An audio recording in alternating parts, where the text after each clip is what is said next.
तळेगाव शिकारापूर रोडच्या कामामुळे झालता ऍक्सिडेंट. काय झालं चाल सांगतो पुढे. तर कस काय मंडळी, मी आहे तुमचा लाडका यशवंत. मी तर निघालो होतो सकाळच्या पारी वडूला, कारण आपल्याला घ्यायचं होतं संभाजी महाराजांचं दर्शन. आधी टाकलं गाडीला थोडं पेट्रोल, मग डायरेक्ट निघालो होतो प्रथमेशला घेऊन वडूच्या दिशेने.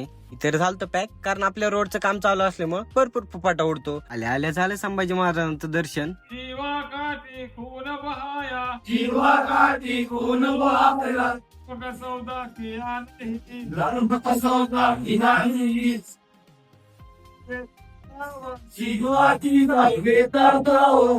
पुण्याजवळील वडू बुद्रुक येथे मराठी साम्राज्याचे दुसरे छत्रपती म्हणजेच आपले संभाजी महाराज आणि कवी कलश यांची समाधी आहे. 11 मार्च 1689 रोजी औरंगजेबाने तुळापूर येथे अमानुष छळ करून हत्या केल्यानंतर आपल्या संभाजी महाराजांचे पार्थिवाचे तुकडे वडू येथे आणण्यात आले होते. येथील शूर मावळ्यांनी धोका पत्करून संभाजी महाराजांचा अंत्यसंस्कारही केला.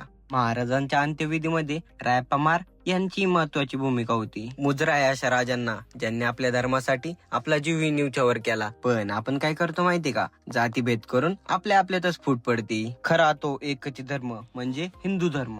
तिथून डायरेक्ट आलतो सणसवाडी येथील नरेश्वरांच्या मंदिरात, कारण आपल्याला घ्यायचं होतं दर्शन. मी तर घेतोय दर्शन, तुम्ही पण आता सरशी घेऊन टाका दर्शन. म्हणा ओम नमः शिवाय. बाहेर आल्यानंतर प्रथमेश काय इकडे तिकडे हिंडत होता. बघा जरा काय म्हणतोय. ने काय ओ डोंगर ओ डोंगर ओ डोंगर खरीदने काय खरीदने काय याला म्हणलं सकाळ सकाळ काय डोक्या पडला काय.